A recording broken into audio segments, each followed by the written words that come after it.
ये हमारा कल का होमवर्क है, बता दो जो आपको बनाने के लिए दिए थे।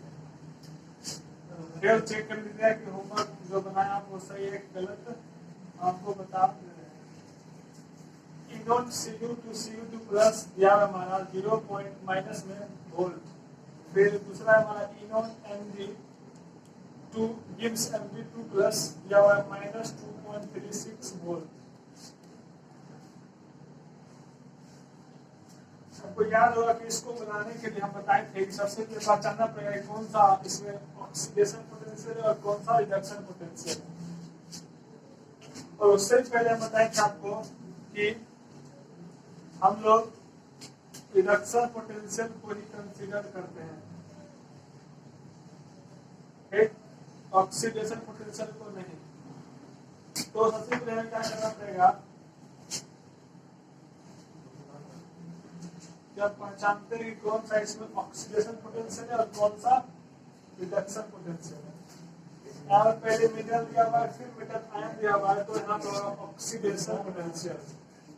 उसी प्रकार यहाँ पर पहले मेटल दिया हुआ है, तब मेटल आयन दिया हुआ है, तो ये भी होगा हमारा ऑक्सीडेशन पोटेंशियल। फिर हम लोग क्या करेंगे, इसको कन्वर्ट करेंगे रिडक्शन पोटेंशियल। तो क्या होगा, E not Cu2 plus 2Cu बराबर माइनस ये वाला वैल्यू, तो माइनस माइनस प्लस हो जाएगा 0.34 वोल्ट। फिर हमारा इसका हो जाएगा क्या, E not Mg2 plus 2Mg minus minus plus 2.36 volt. ठीक, दूसरा स्टेप क्या था हमारा, जब पहचाने इन दोनों में कि कौन सा कैथोड होगा कौन सा एनोड होगा, तो जिसमें वैल्यू ज्यादा होगा वो कैथोड, जिसका कम वो एनोड। तो ये ज्यादा है हमारा, ये ज्यादा है तो ये होगा हमारा कैथोड। ठीक, तो जो बच गया वो होगा एनोड। ठीक है, फिर हम लोग पढ़े थे फॉर्मूला, क्या इनोड सेल का फॉर्मूला पढ़े थे, inode cathode minus E nought anode. फिर हम लोग क्या करेंगे कि पुट द वैल्यू, इसका वैल्यू पुट कर देंगे, ये वाला वैल्यू यहाँ करेंगे माइनस ये वाला वैल्यू करके हम लोग अपना आंसर निकाल लेंगे। वो काम आप खुद कर लीजिएगा कैलकुलेशन वाला।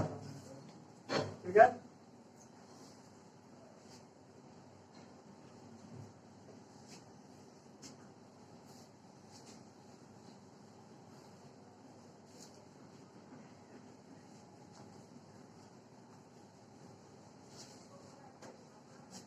ठीक, तो हमारा क्या आया था, E nought cell E nought cathode minus E nought anode.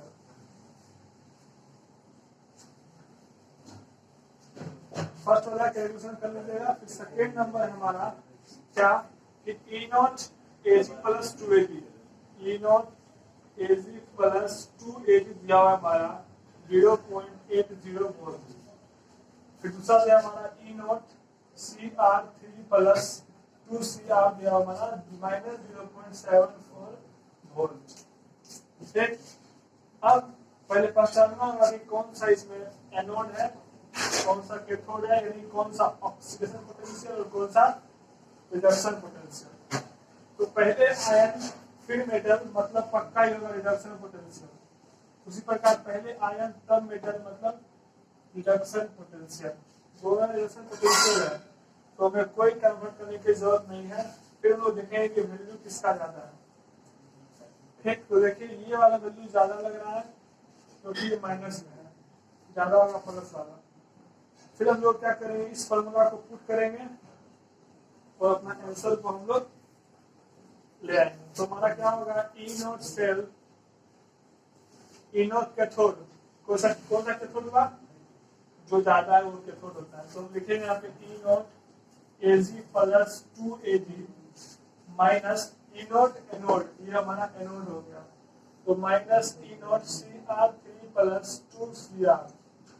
ठीक, जब लोग पुट कर देंगे वैल्यू, इसका 0.80 माइनस 0.74, माइनस माइनस प्लस, तो यहाँ पे हम लोग के साथ प्लस लिख सकते हैं। फिर आप ऐड कीजिएगा 4, 5, 1.5 और वोल्ट, ये होगा आंसर। ठीक है, इसको नोट कीजिए, फिर हम आगे बढ़ते हैं। ठीक है, तो ये हमारा होमवर्क हो गया कंप्लीट, जो आपको कल दिए थे।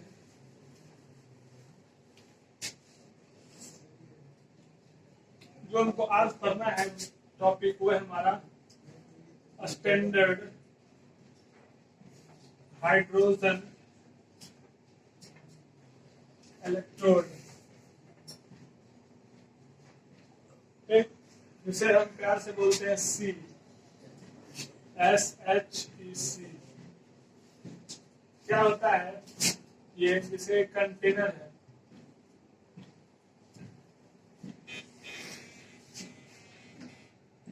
जैसे हमारा ये कंटेनर है,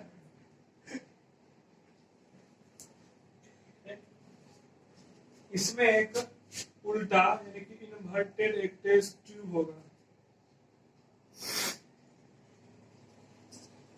एक टेस्ट ट्यूब हो गया, जिससे क्या होगा कि H2 गैस जो है वो इसमें आ रहा है, इसका प्रेशर होगा 1 atm प्रेशर।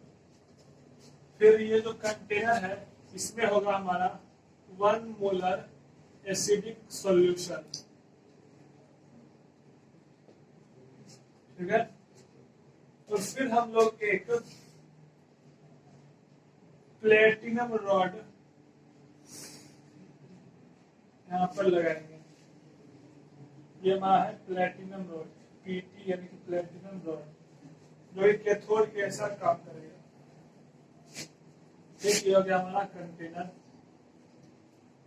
इसमें हमारा 1 मोलर एसिडिक सॉल्यूशन दिया हुआ है,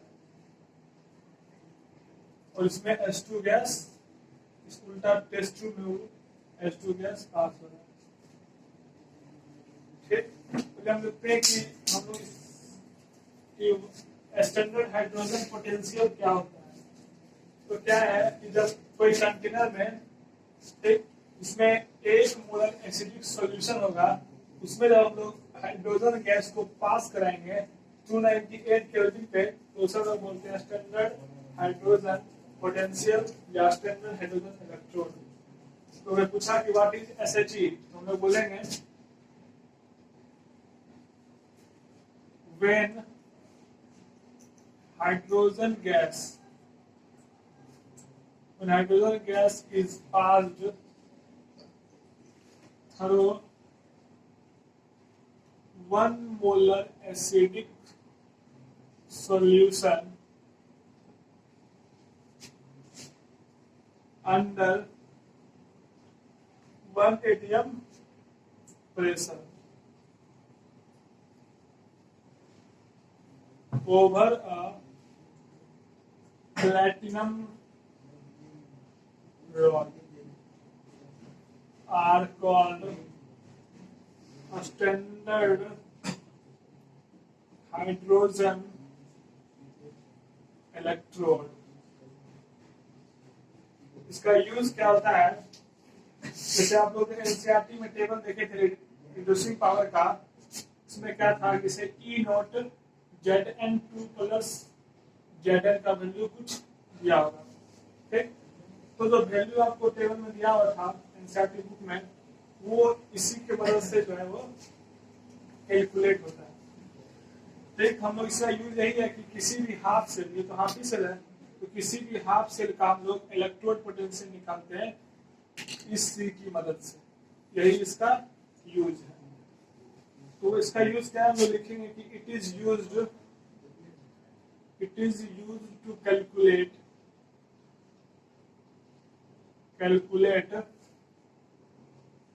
reduction potential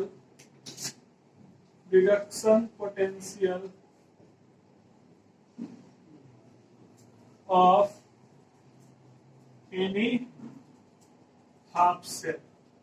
किसी भी हाफ सेल का रिडक्शन पोटेंशियल कैलकुलेट करने के लिए हम लोग इसको यूज करते हैं। एक पहले आप इसको नोट कीजिए, फिर हम आगे बताते हैं।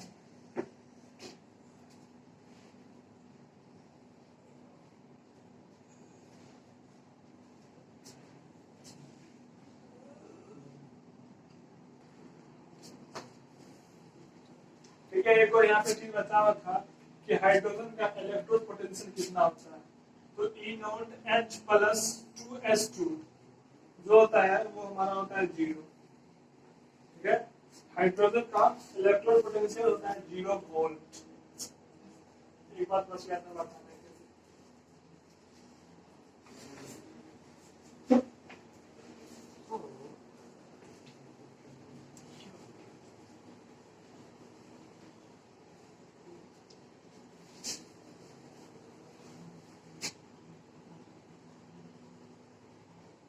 हमारा स्टैंडर्ड हाइड्रोजन इलेक्ट्रोड का डायग्राम, ये उल्टा टेस्ट ट्यूब हो गया, ठीक, और एक प्लेटिनम का रॉड। ठीक है, इसमें था 1 molar acidic solution, 1 molar acidic solution. ये है हमारा प्लेटिनम रॉड, इसमें S2 गैस, इसका प्रेशर है 1 atm, वो पास होता है। और एक और नया बात कि इस हाइड्रोजन का इलेक्ट्रोड पोटेंशियल 0 वोल्ट होता है। ठीक, अब हम लोग इसका यूज बता देंगे कि सर यूज क्यों करते हैं। किसी भी हाफ सेल का हम लोग इनोट सेल निकालने के लिए इसका मदद करते हैं, तो इसका यूज लेते हैं। तो कैसे, उससे हम मतलब बताएं आपको कि हम लोग कौन सा इसमें कैथोड होगा। जैसे किसी मेटल का हम लोग अगर निकालना चाहे, जैसे E not Zn2 plus Zn का, इसका अगर हम निकालना चाहे E नॉट सेल, तो हम लोग इसके साथ इसको रिएक्ट करेंगे। उससे पहले कि पता चलना चाहिए कि ये एनोड होगा कि ये कैथोड होगा। ठीक, तो उसके लिए हम लोग आपको एक बता रहे हैं बात। तो एक बात देखिए कि अगर कोई मेटल, इफ किसी भी मेटल का रिड्यूसिंग पावर इससे हाइड्रोजन से कम होगा, if metal has less reducing power than hydrogen, then metal is taken as cathode, ठीक, एंड और फिर हम लोग हाइड्रोजन को टेकन एज एनोड। किसी भी मेटल का अगर रिड्यूसिंग पावर इससे कम होगा तो मेटल कैथोड होगा, और ये हाइड्रोजन को हम लोग एनोड मान के रिएक्शन करवाएंगे, तो हमें उस मेटल का इलेक्ट्रोड पोटेंशियल पता चल जाएगा। ठीक, तो हमारा E नोट सेल क्या होता है, E note cathode minus E note anode. ठीक है, तो कैथोड क्या होगा हमारा मेटल, तो मेटल क्या होता है EMn plus 2m minus anode क्या है हमारा हाइड्रोजन, तो E note H plus 2S2, इसका वैल्यू होता है 0। मतलब जो E नोट सेल होगा वो बराबर होगा E note Mn plus 2m का। जो हो गया पहला बात कि जब मेटल का रिड्यूसिंग पावर इससे कम होगा तो उस मेटल को हम लोग कैथोड के ऐसा मानेंगे और हाइड्रोजन को एनोड के ऐसा। तो जो E सेल आएगा, E नोट सेल आएगा, वो बराबर होगा उस मेटल का इलेक्ट्रोड पोटेंशियल के। ठीक है, पहले इसको नोट कीजिए। दूसरा बात बता रहे हैं आपको कि जब मेटल का रिड्यूसिंग पावर ज्यादा होगा तो क्या होगा। ठीक, दूसरा बात क्या है, बस कुछ नहीं, यहाँ पे लेस की जगह हम लोग हाई लिखते हैं। ठीक है, जब किसी मेटल का रिड्यूसिंग पावर हाई होगा तो हम लोग मेटल को मानेंगे एनोड, ठीक, और हाइड्रोजन को मानेंगे कैथोड। तो हमारा जो E नोट सेल होगा तो क्या होगा, E note cathode minus E note anode. Cathode क्या है हाइड्रोजन, यानी कि H plus 2S2 minus anode क्या है metal, E note Mn plus M। ठीक है, तो इसका वैल्यू होता है 0। तो हमारा जो ई नॉट सेल आएगा वो आएगा minus E not mn plus 2m। और अगर हम इस मेटल का निकालना चाहिए इलेक्ट्रोड पोटेंशियल ई mn प्लस 2m तो आएगा माइनस ई नॉट सेल। ठीक है, तो ये हमारा हो गया जब किसी मेटल का रिड्यूसिंग पावर हाइड्रोजन से ज्यादा होगा तो तब हमारा जो ई नॉट सेल होगा वो माइनस होगा किसी भी मेटल्स का इलेक्ट्रोड पोटेंशियल के। ठीक, इसको अपन डाल दीजिए, फिर हम लोग आगे पढ़ेंगे कि हम लोग सेल को कैसे रिप्रेजेंट करते हैं सिंबॉलिक में। तो कोई रिएक्शन दिया हुआ है तो उसको कैसे सिंबल में रिप्रेजेंट करेंगे, या सिंबॉलिक रिप्रेजेंटेशन दिया हुआ है तो उसको कैसे रिएक्शन में लिखेंगे।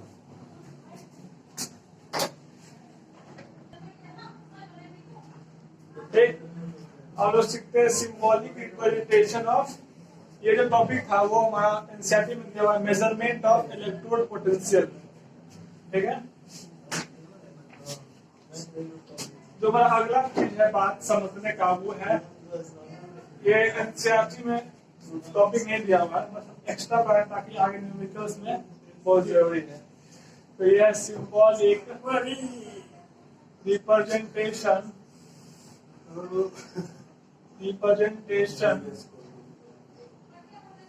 ऑफ सेल रिएक्शन या रिएक्शन। तो इसके लिए हम लोग क्या करते हैं, समझते हैं एक बात गैल्वेनिक सेल के बारे में। फिर रिपीट रिवीजन। पहले से हम लोग दो कंटेनर लेते थे। ठीक है, एक में था हमारा कैथोड, एक में था एनोड, फिर एक था साल्ट ब्रिज। इसमें हमारा था जिंक सल्फेट, इसमें हमारा कॉपर सल्फेट। ठीक, इसमें जिंक सल्फेट है, इसमें कॉपर सल्फेट, और ये हमारा है साल्ट ब्रिज। ठीक, किसी भी गैल्वेनिक सेल को याद रखने के लिए हम आपको एक ट्रिक बताए थे, लोन। ठीक, लेफ्ट साइड ऑक्सीडेशन होगा, ऑक्सीडेशन एनोड में होता है और एनोड नेगेटिव होता है। ये ट्रिक है किसी भी गैल्वेनिक सेल को याद रखने का, लोन। ठीक, तो हम लोग एक बार तो ये हमारा हुआ हाफ रिएक्शन इधर, हाफ रिएक्शन इधर। तो इस तरफ इधर ऑक्सीडेशन हुआ, हम लोग बोलते हैं ऑक्सीडेशन हाफ सेल, और जब हमारा रिडक्शन तो इसको बोलते हैं हम लोग reduction half cell, reduction half cell. ठीक, तो अब हम पढ़ते हैं एक बार तो इधर ये जिंक होगा, इधर कॉपर था। ठीक है, अब हम पढ़ते हैं, अब समझिएगा अच्छा से कि symbolic representation of galvanic cell जो बहुत इंपॉर्टेंट है। तो सिंबॉलिक रिप्रेजेंटेशन लिखने के लिए सबसे पहले हम लोग लिखते हैं एनोड, मतलब कि उस रिएक्शन में कौन सा एनोड यूज होता है उसका नाम लिखेंगे। फिर हम लोग एक ये वर्टिकल लाइन, अब एनोड का आयन कौन सा आयन है। ठीक, फिर साल्ट ब्रिज, ये जो है डबल लाइन रिप्रेजेंट करता है साल्ट ब्रिज को, साल्ट ब्रिज। ठीक है, फिर राइट साइड लिखेंगे हम लोग पहले कैथोड आयन, फिर लिखेंगे हम लोग कैथोड का नाम। तो ये वाला रिप्रेजेंटेशन कैसे हम लोग किसी भी सेल रिएक्शन को दिखाते हैं, पहले एनोड का नाम, फिर एनोड आयन, फिर साल्ट ब्रिज डबल लाइन, फिर कैथोड का आयन, फिर कैथोड का नाम। या आप लोग एक और तरीका लिख सकते हैं दूसरा, एनोड। ठीक है, फिर एनोड जो है कौन सा इलेक्ट्रोलाइट का बना हुआ है, ठीक है, उसका, या एनोड आयन लिखिए या कौन सा इलेक्ट्रोलाइट का बना हुआ है वो लिखिए, एक ही बात है। फिर साल्ट ब्रिज, फिर वो लिखेंगे कैथोड कौन सा इलेक्ट्रोलाइट का बना हुआ है, और फिर लास्ट में कैथोड का नाम। इसे और सुंदर बनाने के लिए हम लिख सकते हैं इसका स्टेट की सॉलिड है कि लिक्विड है कि गैस है। ठीक है, तो अच्छा लगेगा। फिर इलेक्ट्रोलाइट यहाँ पे होगा हमारा कंसंट्रेशन, यहाँ पे होगा हमारा कंसंट्रेशन। तो दो तरह से हम लोग लिख सकते हैं किसी भी सेल रिएक्शन को रिप्रेजेंट करने का तरीका ये दोनों। पहले एनोड लिखिए, फिर एनोड आयन, फिर कैथोड आयन, फिर कैथोड, बीच में साल्ट ग्रुप, या एनोड आयन की जगह लिख सकते हैं कि कौन सा इलेक्ट्रोलाइट का बना हुआ है उसका कंसंट्रेशन के साथ, फिर कैथोड आयन, तो कैथोड का कंसंट्रेशन इससे बना हुआ है, फिर लास्ट में कैथोड। ठीक है, जैसे आपको बताएं हम बताएंगे आपको डेनियल सेल का सेल रिएक्शन लिखते हैं। ठीक है, पहले इसको हम लिखिए, फिर बताते हैं कि किसी भी डेनियल सेल था, बताया था हम लोग गैल्वेनिक सेल का एग्जांपल डेनियल सेल के बारे में, तो उसका हम लोग लिखेंगे अभी सेल रिएक्शन कैसे उसको लिखते हैं। ठीक, पहले इसको हम नोट कीजिए, फिर हम बताते हैं। जैसे हम गैल्वेनिक सेल के लिए, गैल्वेनिक सेल अभी बताए हैं कि किसी भी सेल रिएक्शन को लिखने के लिए हम लोग सबसे पहले लिखते हैं एनोड का नाम। तो गैल्वेनिक सेल में एनोड क्या है, जिंक हमारा एनोड था, फिर वर्टिकल लाइन, फिर हम लिखेंगे कि एनोड का आयन क्या था, Zn2+, फिर साल्ट ब्रिज, फिर हमारा क्या था कैथोड आयन Cu2+, और फिर कैथोड का नाम Cu। इसको सुंदर बनाने के लिए हम लिख सकते हैं यहाँ पे ये सॉलिड है, ये सॉलिड है, अच्छा लगेगा।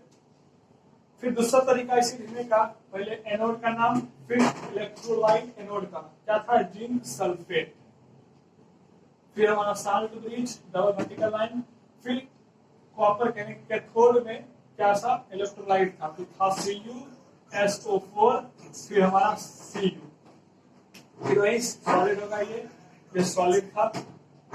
ठीक, तो ये गैल्वेनिक सेल का सेल रिप्रेजेंटेशन हो गया, दो तरीका।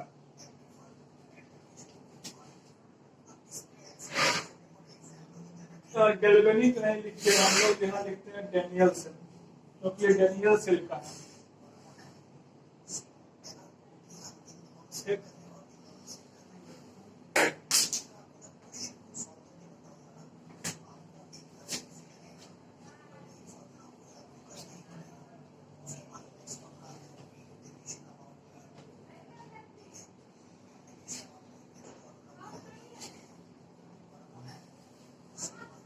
अब हम लोग बताते फिर आप देखते हैं कि हम लोग कैसे किसी भी सेल रिएक्शन का रिप्रेजेंटेशन लिखते हैं।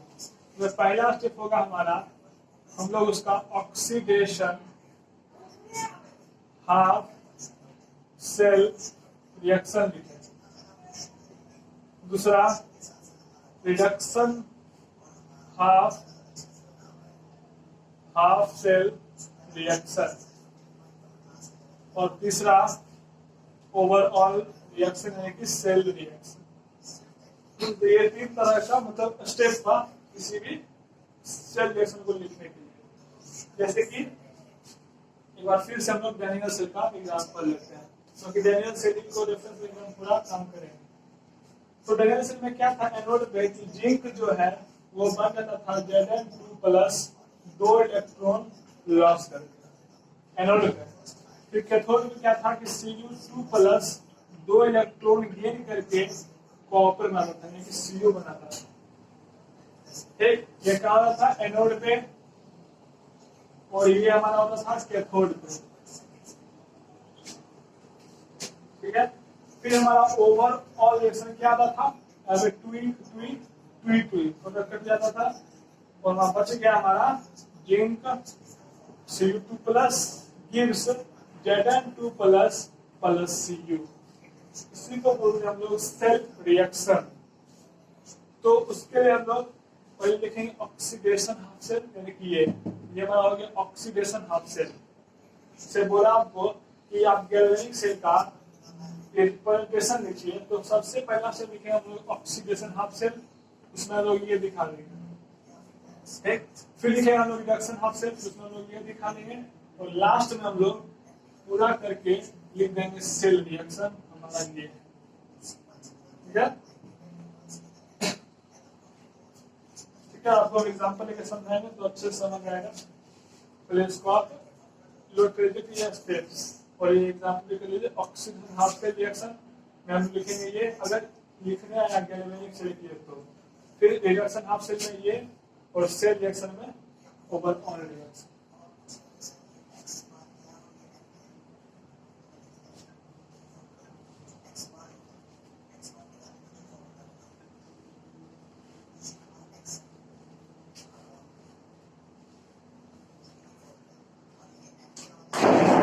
कुछ एग्जांपल लेके आपको हम बता रहे हैं, हमारे पास क्वेश्चन उपलब्ध है। जैसे हमारा लिखना है सेल रिएक्शन, सेल रिएक्शन लिखना है।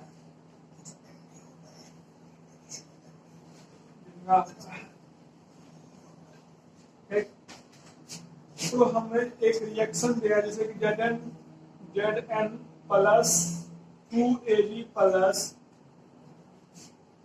gives Zn plus 2Ag plus Zn 2 plus 2Ag।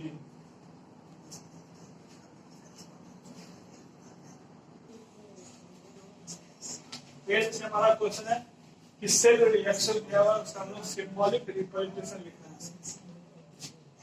तो आप 11 में पढ़ चुके हैं ऑक्सीडेशन क्या होता है और रिडक्शन क्या होता है। तो जहाँ पे इलेक्ट्रॉन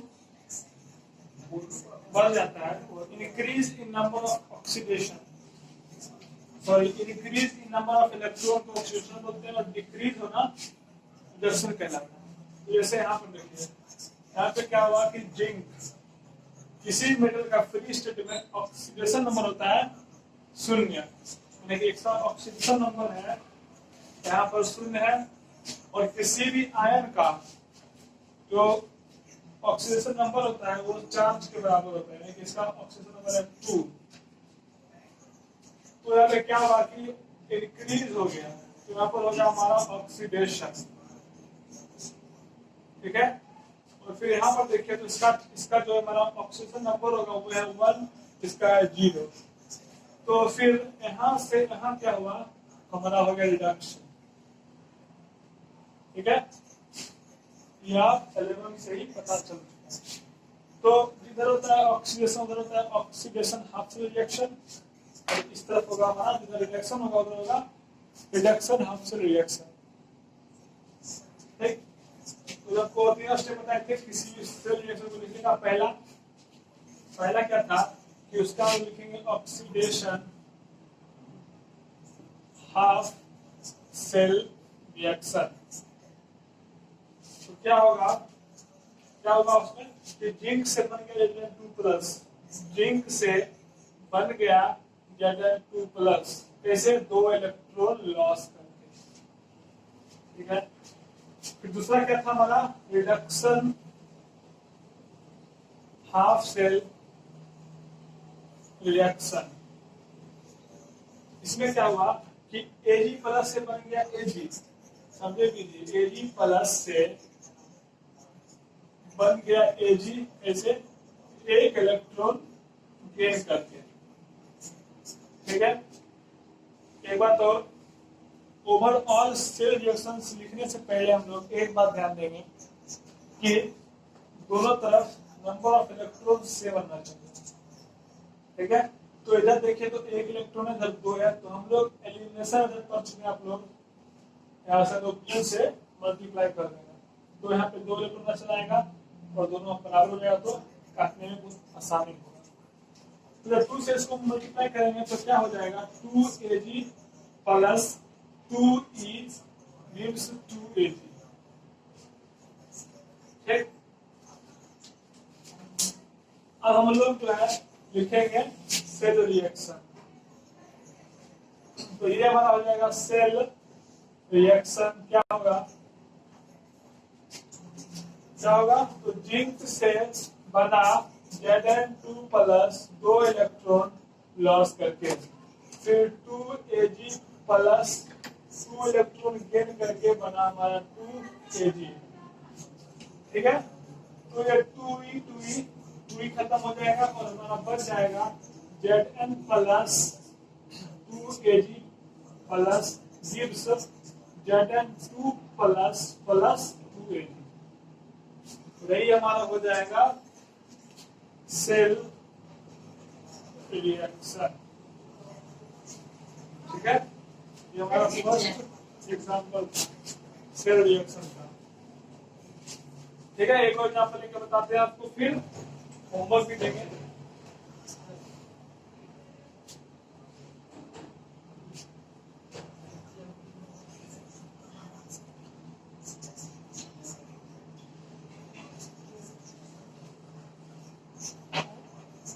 सब कुछ अच्छे से आ रहा है, फ्रेम में बोर्ड पूरा क्लियर है।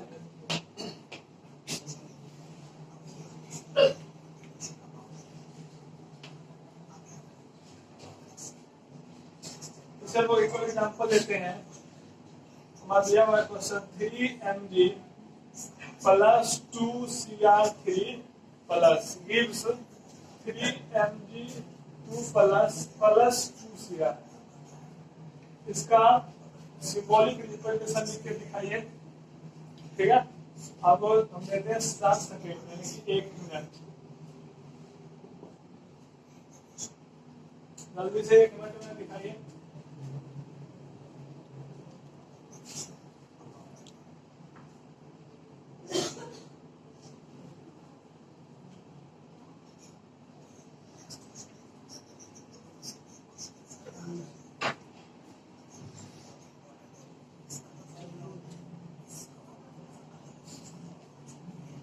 ठीक है, 1 मिनट हो गया। अब हम लोग आपको बताते हैं कि आपका टेस्ट क्वेश्चन था, 1 मिनट समय दिए।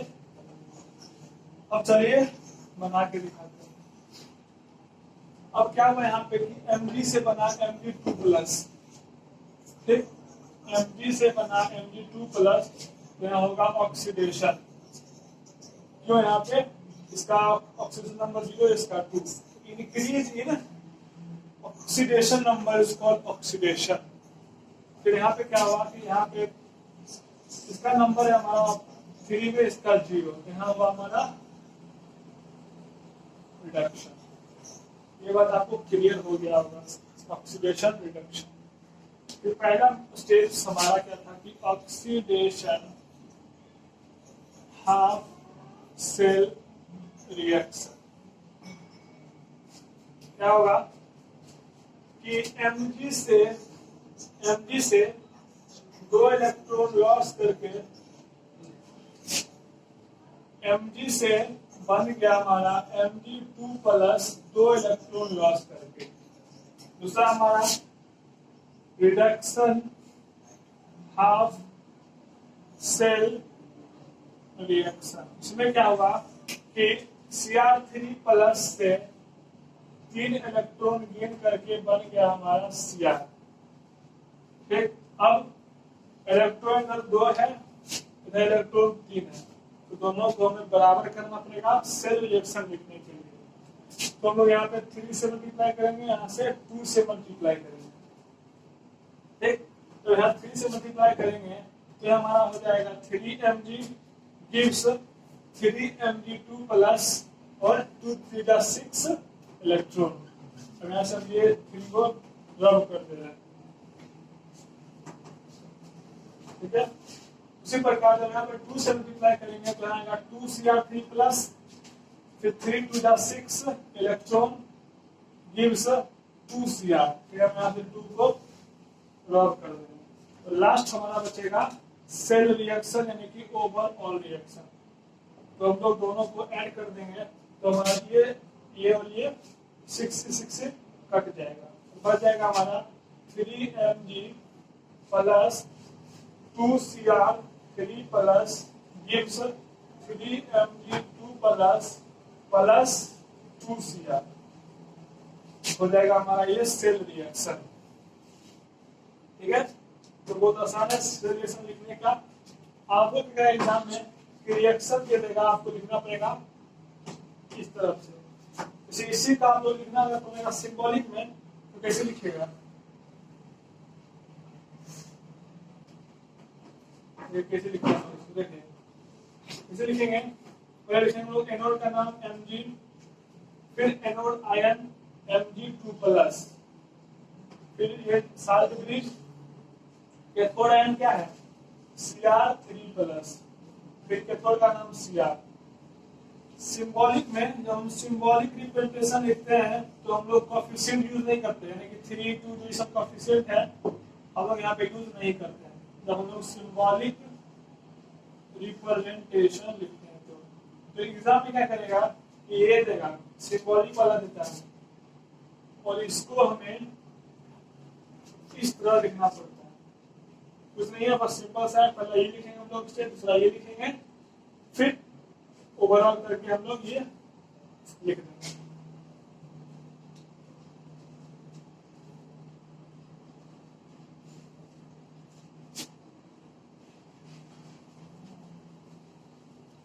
आप इसको नोट कीजिए, फिर हम होमवर्क देते हैं 3 क्वेश्चन और फिर अगली क्लास से बना के आएगा, फिर हम बताएंगे, डिस्कस करेंगे।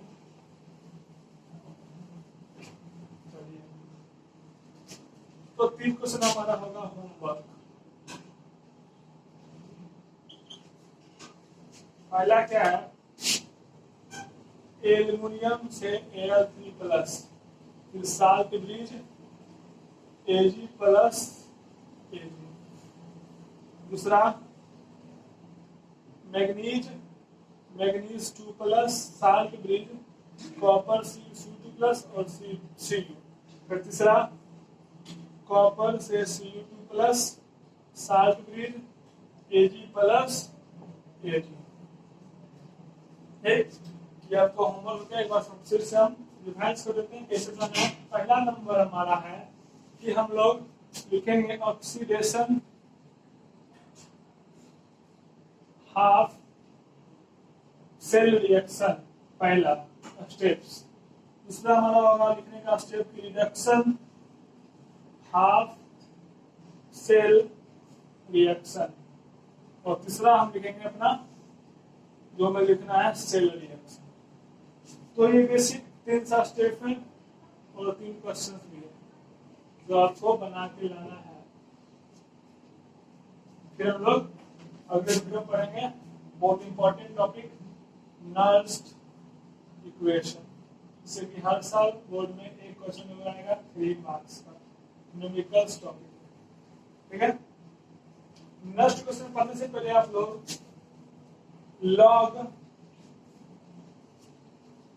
ठीक है, नर्स्ट क्वेश्चन इसे नर्स्ट इक्वेशन पढ़ने से पहले आप लोग लॉग और एंटी लॉग फाइंड करना जरूर सीख लीजिएगा। इसका वीडियो हम डिस्क्रिप्शन बॉक्स में डाल देंगे, ठीक है। लॉग कैसे फाइंड किया जाता है किसी नंबर्स का और एंटी लॉग, ठीक है।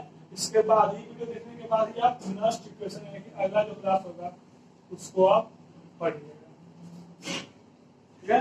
इसका लिंक आपको डिस्क्रिप्शन बॉक्स में मिल जाएगा, लॉग और एंटी लॉग का, और आपका ये होमवर्क हो गया, ठीक है। तो चलिए हम लोग फिर मिलते हैं नेक्स्ट क्लास में। तो तक आप रिवाइज कीजिए, बार-बार याद कीजिए, फिर हम लोग पढ़ेंगे नर्स्ट इक्वेशन जो कि बहुत इंपॉर्टेंट बोर्ड एग्जाम के